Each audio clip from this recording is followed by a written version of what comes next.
Right now, most Americans are on the side of the UAW. But how long is that going to last, and what effect is that going to have as the negotiations go on?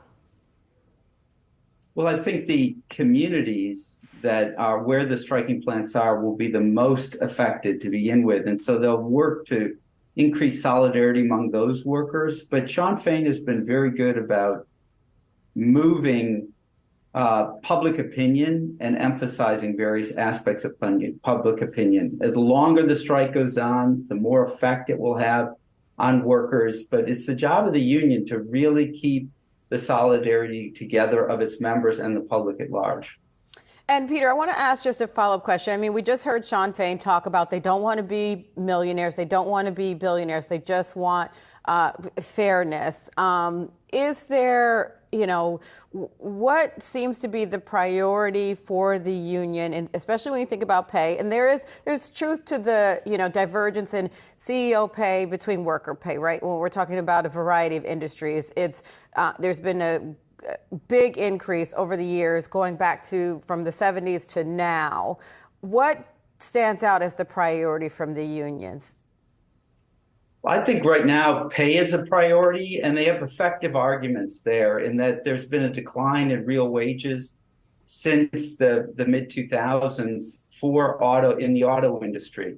And at the same time, you've seen profits really increase for the auto companies. So this argument, it works for the union, and they're able to show we're suffering at the expense of really increasing not only in CEO pay, but in the profits for the organizations as a whole. Plus, there's public money available for this transition to electric vehicles. So the union's going to emphasize we're not asking for anything that's really dramatic. We're asking, as you heard in that clip, Sean Fain saying our fair share. And I think that's an argument that will resonate with the public at large as well. Where they deal with things like pensions, bringing back pensions, or cost of living adjustments, or shortening the work week, I think that's a different issue. That adds to sort of these non-wage costs, which can escalate a lot for companies. But I think on the wage issue, there's still going to be some more ground to go there. I keep coming back to the figure that I saw about how much it costs the big three to make cars in terms of the labor cost per car versus a Tesla with an ununionized workforce. For Tesla, $45 to $50 per hour per car. The big three, it's more in the 60s. So, Kate, do the automakers have a place to stay here?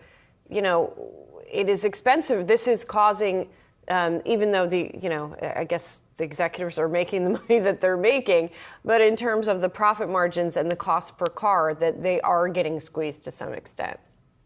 We have to remember this is going back to the recession in the 2000s. That the workers made concessions. They made concessions on both wages and benefits.